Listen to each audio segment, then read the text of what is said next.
Hello everybody, Pipe Man 1861 here. Well,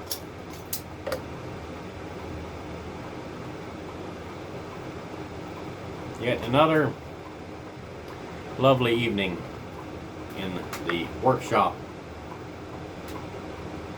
for smoking my pipe and relaxing and having a conversation with y'all. Tonight's smoke is a little bit of an experiment, alright? My wife is currently out of town. I think I mentioned that a couple days ago. But my wife's out of town. So, she cannot stand the smell of Latakia tobacco. It gives her a headache and makes her feel miserable. I don't like the smell of it particularly, but I do love the flavor. So I only smoke it when she's not home. I have noticed that Latakia is kind of like cigar leaf. It tends to stick to your clothes a little worse than regular, like Virginia or Cavendish or what have you. So, I'm smoking a bowl of Surberg's Crystal Palace, which is a moderately heavy English blend. And I want to see, and of course she'll watch this video when she's away, so she'll know about it. But I'm curious to see whether she can smell it down here when she gets home. Because if she can't,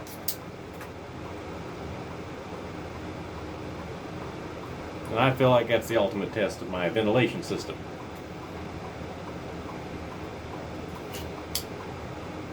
And if she can, well, there you go. I am smoking this fine blend in this little beauty right here. Alright, there's a story behind this pipe. This is a very old English pipe. As you can see, I don't know if you can see or not, the hallmarks. Let's see. Anyway, there's hallmarks on the silver band. And the hallmarks are for Birmingham. And the date letter is 1910. So, at least the silver band was completed in 1910. I assume it was put on the pipe shortly thereafter.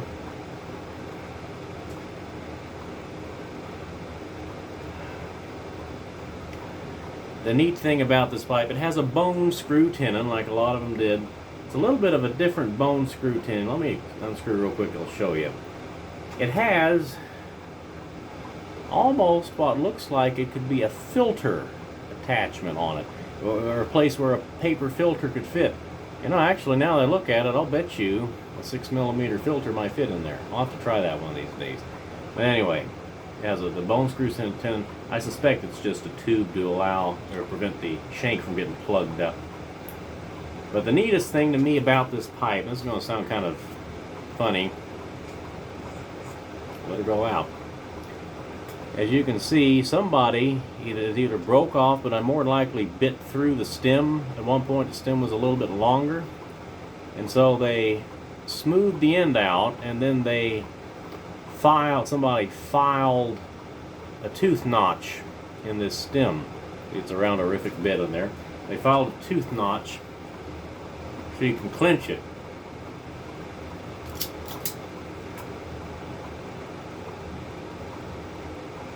Mind you, I have no proof of this. But I would like to think that this pipe, and this is just my overactive imagination perhaps, but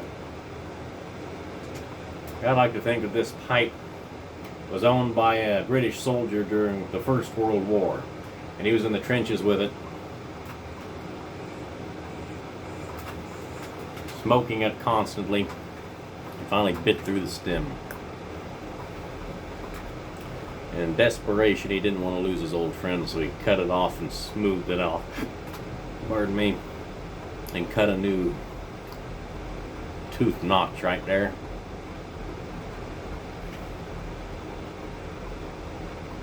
So he could continue to enjoy his old faithful pipe. Maybe that's just me waxing poetic, but that's what I like to think about. It's a really pretty little pipe. Slightly canted forward like a lot of the earlier ones were. Yeah, I really like this pipe. And the bowl is in beautiful condition. There's a very, very small amount of charring on the inside, which I did not attempt to remove.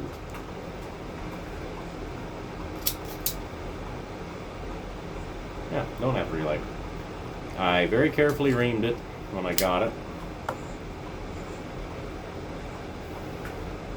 There we go. Very carefully reamed it, and then I put a pretty generous bowl coating of the activated charcoal and sour cream bowl coating on it.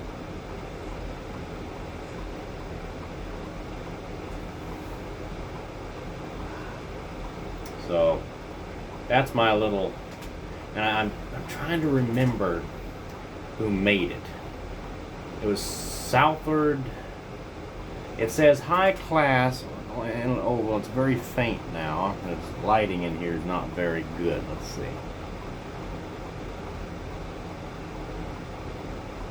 I can't remember. I'm sorry. I can't read it.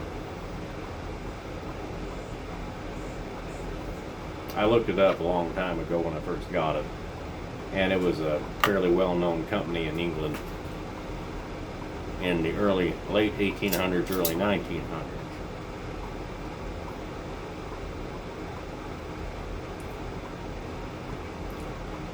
So, this pipe is quite a piece of history, and it lives up in my Edwardian pipe cabinet up there, smoking cabinet. I don't smoke it very often, but it smokes beautifully. But I figured I would smoke a little English blend out of it to be appropriate. And we'll see what my wife says when she gets home. Anyway, everybody, you have a wonderful evening. This is Pipe Man 1861 saying goodbye, good luck, may the good Lord take a liking to you. Have a wonderful weekend. I'll probably talk to you tomorrow. I might make another video tomorrow afternoon. We'll see. See where I'm at with my stuff I need to get done. Anyway, have a great evening, folks. Thanks for watching. Bye now.